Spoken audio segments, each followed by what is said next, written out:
ಸುಮಲತಾ ಅವರನ್ನ ಭೇಟಿ ಮಾಡಿದ್ದಾರೆ ನಟ ದರ್ಶನ್. ಬೆಂಗಳೂರಿನ ಗಾಲ್ಫ್ ಕ್ಲಬ್ ರಸ್ತೆಯ ಅಂಬಿ ನಿವಾಸದಲ್ಲಿ ಭೇಟಿಯನ್ನ ಮಾಡಿದ್ದಾರೆ. ಸುಮಾರು 1 ಗಂಟೆಗೂ ಹೆಚ್ಚು ಕಾಲ ಚರ್ಚೆಯನ್ನ ಮಾಡಿದ್ದಾರೆ. ಸುಮಲತಾ ಅವರು ಪದೇ ಪದೇ ಪ್ರಸ್ತಾಪವನ್ನ ಮಾಡ್ತಾ ಇದ್ರು. ಮಂಡ್ಯದಲ್ಲಿ ಮನೆ ಮನೆಗೆ ಹೋಗಿ ಒಂದು ರೀತಿ ಪ್ರಚಾರವನ್ನ ಮಾಡ್ತಾ ಇದ್ರು. ಇನ್ನೂ ಕೂಡ ಯಾವ ಪಕ್ಷದಿಂದ ನಿಲ್ತಾರೆ ಅನ್ನೋದು ಕನ್ಫರ್ಮ್ ಕೂಡ ತಾನು ಅಭ್ಯರ್ಥಿಯನ್ನು ಬಿಂಬಿಸಿಕೊಳ್ತಾ ಇದ್ದಾರೆ. ಟಿಕೆಟ್ ಕೊಡದೇ ಇದ್ರೆ ಕಾಂಗ್ರೆಸ್ ಪಕ್ಷ ನಾನು ಇಂಡಿಪೆಂಡೆಂಟ್ ಆಗಿ ನಿಲ್ತೀನಿ ಅಂತ ಅವರು ಪ್ರಚಾರ ಮಾಡ್ತಾ ಇದ್ದಾರೆ. ಪ್ರಚಾರ ಮಾಡುವ ಸಂದರ್ಭದಲ್ಲೂ ಕೂಡ ಅವ್ರು ಹೇಳ್ತಾ ಇದ್ರು, ದರ್ಶನ್ ನನ್ನ ಮಗ ಇದ್ದಂತೆ, ಸೊ ನಾನು ಯಾವಾಗ ಕರೆದ್ರೂ ಕೂಡ ಆತ ಬರ್ತಾನೆ ಅಂತ. ದರ್ಶನ್ ಅವರು ಕೂಡ ಭೇಟಿಯಾದಂತಹ ಸಂದರ್ಭದಲ್ಲಿ ಇದೇ ಮಾತನ್ನ ಹೇಳಿರೋದು. ನಿಮ್ಮ ಬೆಂಬಲಕ್ಕೆ ನಾನಿದ್ದೀನಿ, ನೀವ್ ಯಾವಾಗ ಕರೆದ್ರೂ ಕೂಡ ನಾವು ಪ್ರಚಾರಕ್ಕೆ ಬರ್ತೀನಿ ನಾನು ಅನ್ನೋ ಮಾತನ್ನ ಹೇಳಿದ್ದಾರೆ. ಮಂಡ್ಯ ಕ್ಷೇತ್ರದಲ್ಲಿ ಪ್ರಚಾರ ನಡೆಸೋ ಬಗ್ಗೆ ಸುಮಾರು 1 ಗಂಟೆಗೂ ಹೆಚ್ಚು ಕಾಲ ಚರ್ಚೆಯನ್ನ ಮಾಡಿದ್ದಾರೆ ನಟ ದರ್ಶನ್ ಸುಮಲತಾ ಜೊತೆಗೆ ಅಂತ ಗೊತ್ತಾಗಿದೆ.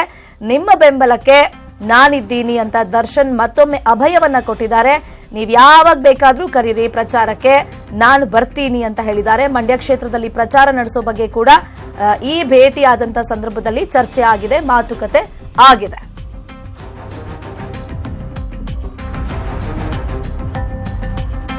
ಸುಮಲತಾ ಅವರು ಕೂಡ ಪದೇ ಪದೇ ಹೇಳ್ತಾ ಇದ್ರು, ದರ್ಶನ್ ನನ್ನ ದೊಡ್ಡ ಮಗ ಇದ್ದಂತೆ, ಅಭಿಷೇಕ್ ಇಂದ ನಾನು ಏನ್ ನಿರೀಕ್ಷೆ ಮಾಡ್ತೀನಿ, ಸೊ ದರ್ಶನ್ ಇಂದ ಕೂಡ ನಾನು ಅದನ್ನೇ ನಿರೀಕ್ಷೆ ಮಾಡ್ತೀನಿ ಅಂತ ಸುಮಲತಾ ಅವರು ಹೇಳ್ತಿದ್ರು. ಇದೀಗ ನಾನು ಪ್ರಚಾರಕ್ಕೆ ಬರ್ತೀನಿ ಅಂತ ದರ್ಶನ್ ಕೂಡ ಹೇಳಿದ್ದಾರೆ.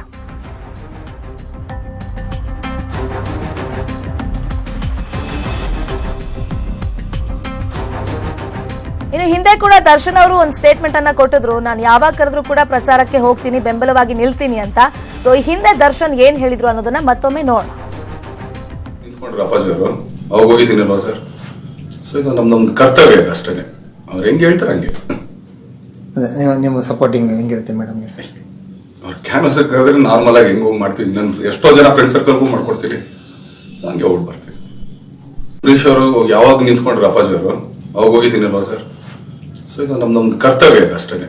ಅವ್ರು ಹೆಂಗೆ ಹೇಳ್ತಾರೆ ಹಂಗೆ ನಿಮ್ಮ ಸಪೋರ್ಟಿಂಗ್ ಹೆಂಗಿರುತ್ತೆ ಮೇಡಮ್? ಅವ್ರು ಕ್ಯಾನ್ವಸ್ ಕರೆದ್ರೆ ನಾರ್ಮಲ್ ಆಗಿ ಹೆಂಗೆ ಹೋಗಿ ಮಾಡ್ತೀವಿ. ನಾನು ಎಷ್ಟೋ ಜನ ಫ್ರೆಂಡ್ ಸರ್ಕಲ್ಗೂ ಮಾಡ್ಕೊಡ್ತೀನಿ, ಹಂಗೆ ಹೋಗಿ ಬರ್ತೀನಿ. ಸುರೇಶ್ ಅವರು ಯಾವಾಗ ನಿಂತ್ಕೊಂಡ್ರು ಅಪ್ಪಾಜಿ ಅವರು ಅವಾಗ ಹೋಗಿದ್ದೀನಲ್ವಾ ಸರ್.